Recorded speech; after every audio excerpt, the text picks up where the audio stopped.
Selamat malam Sobat MNC dimanapun berada. Jumpa lagi dalam renungan firman Tuhan dalam Night Call bersama saya Pendeta Samuel Charles Mowoka sebagai Ketua Majelis Jemaat di GPIB Margomulyo Batu.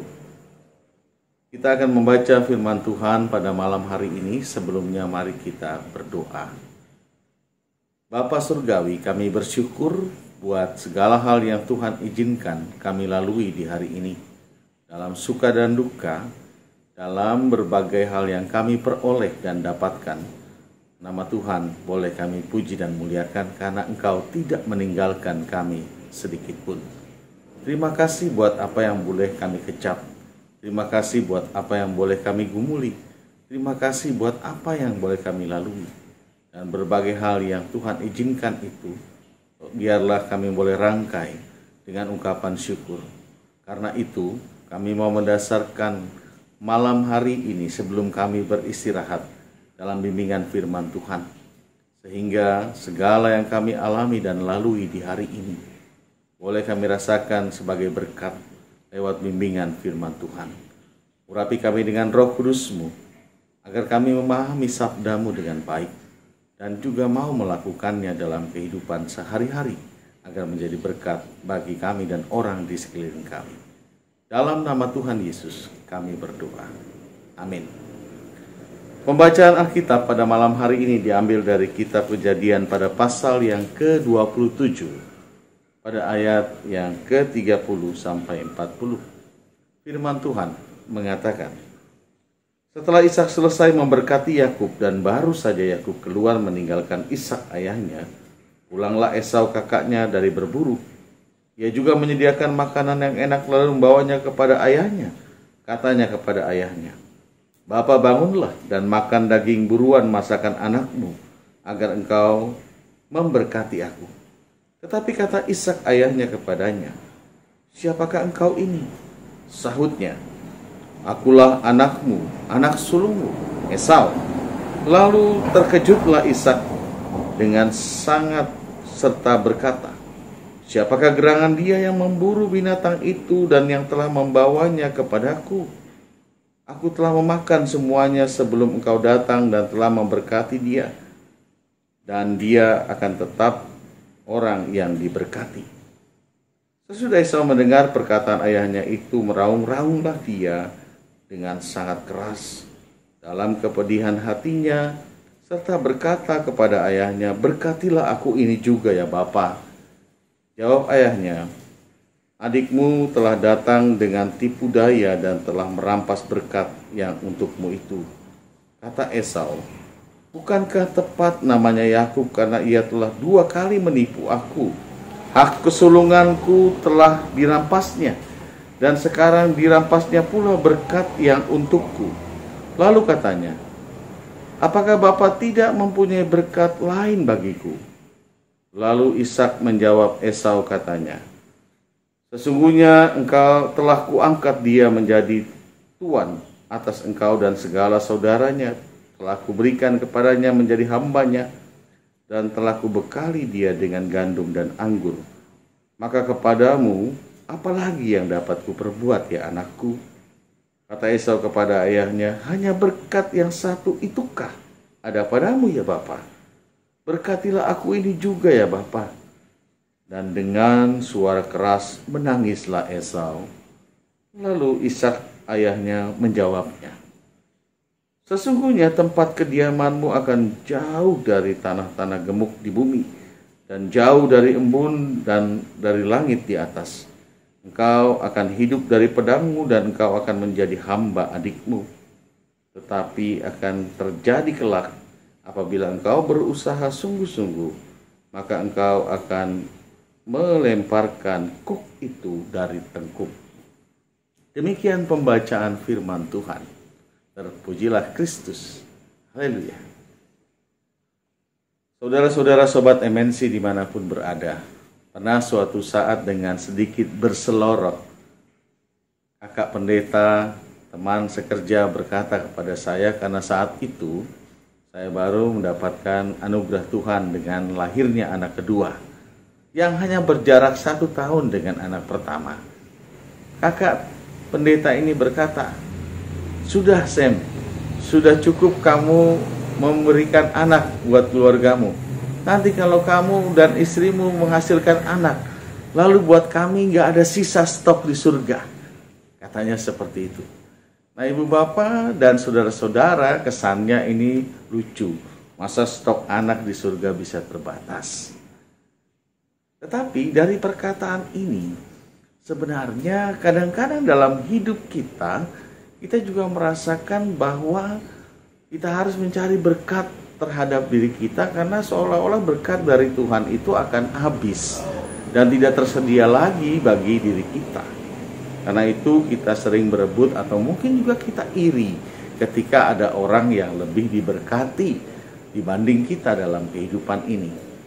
Nah, pada malam hari ini, ketika kita membaca dan merenungkan firman Tuhan, Yakub, kita tahu bahwa dengan kecerdikannya dan juga mungkin kelicikannya, dengan disponsori oleh ibunya Ribka, dia mengambil berkat yang disediakan untuk Esau yang adalah anak sulung.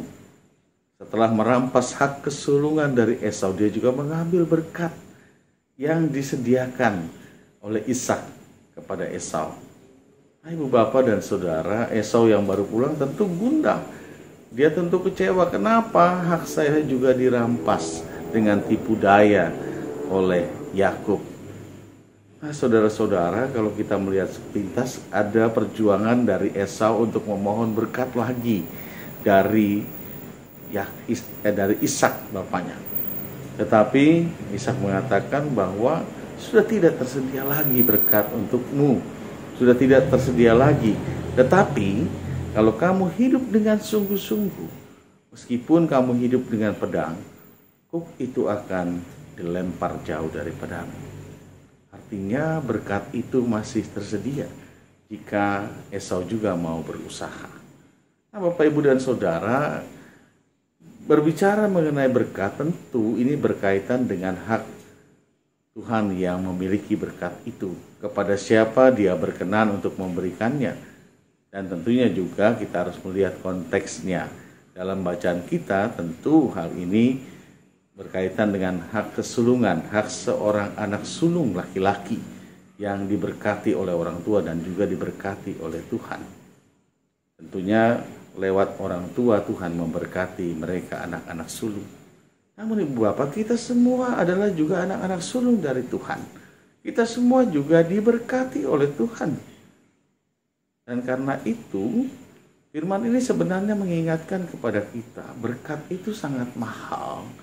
Jadi ketika kita menjalani hidup ini dan menikmati kehidupan, janganlah kita merasa bahwa kita lebih tidak diberkati dibanding orang lain. Ketika kita melihat kesuksesan yang diraih oleh orang di sekeliling kita mungkin lebih baik daripada kita. Keberhasilan dan juga prestasi yang diraih teman-teman sekerja kita mungkin lebih baik dibanding kita. Kadang kita juga memiliki rasa iri hati, itu mungkin manusiawi. Tetapi harus kita ingat, Tuhan memberikan kepada setiap orang masing-masing berkat yang memang tepat. Dan adalah kehendak dan hak Tuhan untuk memberikan berkat itu kepada siapa Allah berkenan. Namun kita harus memahami, jangan sampai kita memahami berkat itu sedemikian dangkal. Seolah-olah berkat itu hanyalah sebatas kemudahan hidup, keberhasilan hidup, dan lain sebagainya. Berkat yang terindah adalah bagaimana Tuhan menyelamatkan kehidupan kita dalam diri Yesus. Itu adalah harga yang sangat mahal yang kita tidak bisa jual, kita tidak bisa beli dan raih dengan tenaga dan kekuatan kita. Berkat terindah yang Tuhan siapkan bagi siapapun yang percaya. Ingat Yohanes 3 ayat 16 katakan, karena begitu besar kasih Allah sehingga ia menganugerahkan anaknya yang tunggal, supaya setiap orang yang percaya kepadanya tidak binasa, melainkan beroleh hidup yang kekal. Nah, Bapak, Ibu, dan Saudara, di masa bulan pelayanan kesaksian ini kita masuk dalam tahun yang ke-75 HUT GPIB, Pelkes yang GPIB perjuangkan sudah sangat berkembang sedemikian rupa. Tahun ini GPIB mencanangkan ada kurang lebih 13 pos yang akan dilembagakan. Kita bersyukur atas kasih karunia dan rahmat yang daripada Tuhan. Ini juga adalah berkat yang daripada Tuhan.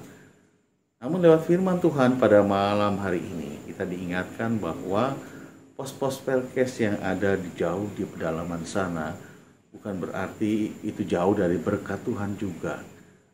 Hidup yang tampaknya tidak baik dan tidak indah di pos itu bukan berarti itu tidak ada berkat di sana.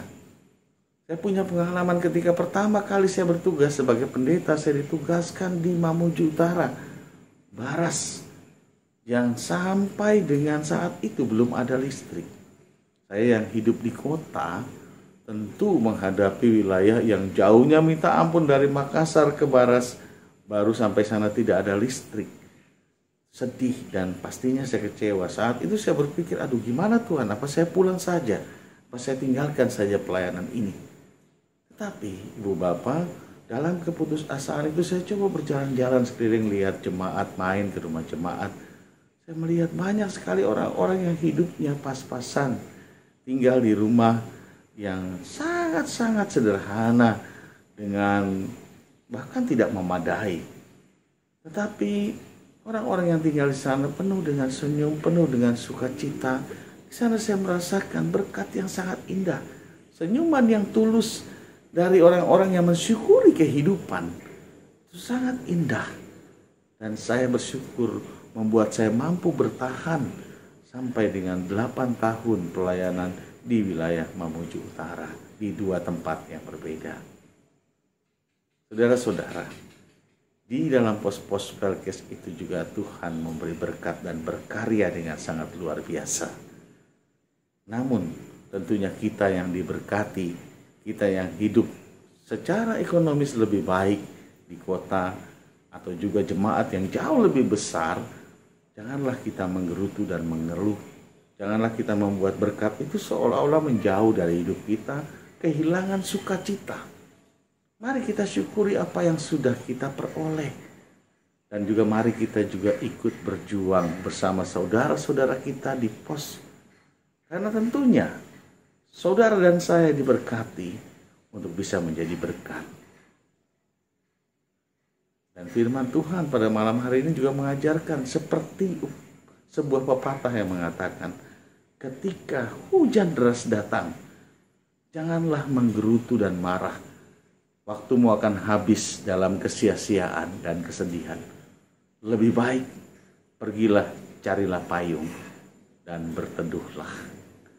Ibu bapak dan saudara, sahabat-sahabat MNC dimanapun berada, mari kita syukuri berkat Tuhan di hari ini, apapun itu.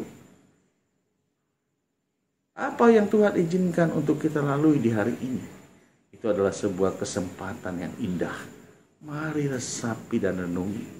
Ada berkat yang indah yang Tuhan siapkan di balik berbagai pergumulan mungkin yang kita hadapi. Seorang penulis terkenal pernah berkata bahwa ketika Tuhan memberikan hadiah kepada kita, kadang dia membungkus hadiah itu dengan penderitaan dan pergumulan. Jadi bukan berarti pos-pos Pelkes itu menandakan bahwa Tuhan tidak ada di sana. Hidup penderitaan sulit yang kita lihat seolah-olah itu berat. Tidak demikian. Alami dan rasakanlah berkat yang indah dalam penderitaan sekalipun. Karena Tuhan memberikan dan mempersiapkan segala yang baik bagi saudara dan saya. Dan Dia telah membuktikannya lewat Tuhan Yesus. Terpujilah Kristus, diberkatilah pos-pos Pelkes GPIB. Selamat memasuki bulan Pelkes GPIB.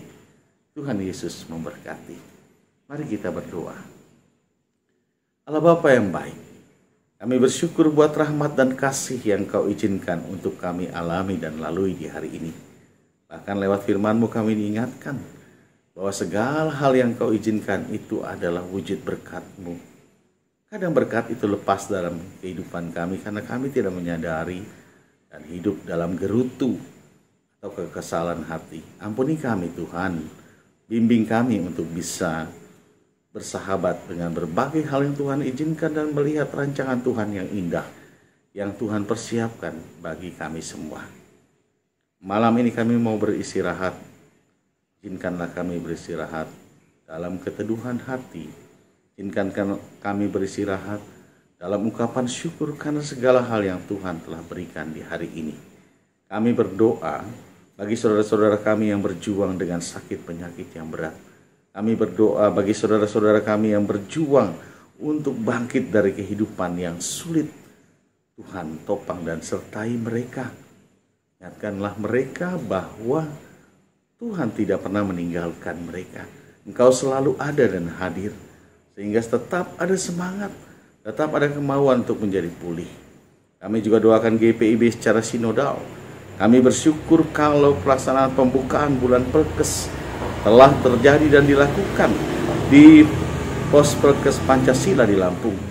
Tuhan memberkati supaya semuanya juga boleh berjalan dengan baik sampai dengan penutupannya nanti di Berau. Biarlah kasih dan karunia Tuhan selalu menopang seluruh majelis sinode dan juga jemaat Tuhan, baik di kota atau di pos, dimanapun jemaat GPIB berada. GPIB ada karena berkat Tuhan. GPIB pun selalu akan berkembang juga karena berkat Tuhan. Kepadamu kami bersyukur, kepadamu kami juga berserah dan menikmati hadirat-Mu dalam istirahat malam ini. Jaga dan lindungi kami Tuhan supaya kami boleh beristirahat dengan baik. Dan izinkan kami beristirahat dalam kedamaian, dalam penyertaan Tuhan, supaya esok kami boleh jelang dengan tenaga dan kekuatan yang baru. Dalam nama Tuhan Yesus kami berdoa dan mengucap syukur. Amin. Selamat malam Sobat MNC. Tuhan Yesus memberkati.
Kesehatan, Gria Husada Surabaya membuka penerimaan mahasiswa baru tahun ajaran 2023 sampai 2024. Sekolah Tinggi Ilmu Kesehatan Gria Husada terakreditasi BAN PTB dengan menawarkan 2 program studi yaitu: pertama, D3 Kebidanan, kedua, Administrasi Rumah Sakit.